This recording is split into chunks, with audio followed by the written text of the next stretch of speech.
Smith's top 5 Boston athletes. Number 5 is Bobby Orr for the Boston Bruins, which I agree with that. I think he's probably one of the best players in Boston history. Number 4, David Ortiz. Yeah, I agree with that. Number 3, Larry Bird. That's an obvious choice to the number 3. Number 2, Tom Brady, which I honestly think he should be number 1, with 6 Super Bowls with the New England Patriots, 7 in general, which we're counting while they played in Boston. And number 1 is Bill Russell with 11 championships, which a lot of people in the comments were arguing about this in general. What do you guys think? Bill Russell or Tom Brady? Who is the best Boston athlete of all time?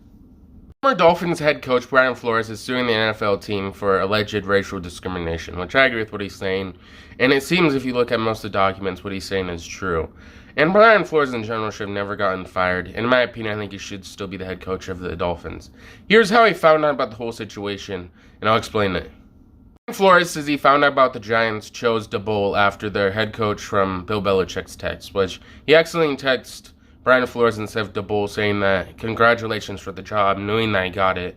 And Brian Flores' interview wasn't until Thursday, so they pretty much confirmed that he got the Giants job before he even pretty much had a chance to interview. Pretty much saying that the interview they were conducting was a sham to meet the Rooney Rule, and they pretty much gave him a fake interview, which is very messed up, and discrimination and racial discrimination, in my opinion. And the NFL, they might have to pay severe consequences for what's happening. Standout allegations from Brian Flores' class action suit against the NFL multiple teams, which in 2019, Broncos team officials, including John Elway, held a sham interview to appease the Rooney Rule, showing up late and looking deceived, which they didn't really give him that much of a shot. It seems like if he showed up late, and he's considered a sham.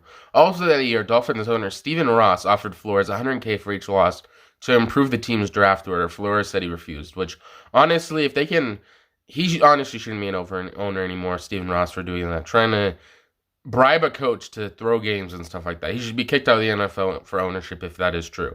In 2020, Flores was pressured by Ross to meet with a free agent, QB, for lunch on a yacht, violation of league tampering rules. Flores said he refused to do it, which honestly, Stephen Ross needs to be taken out of the ownership position in general. Someone needs to buy the Dolphins instead of him.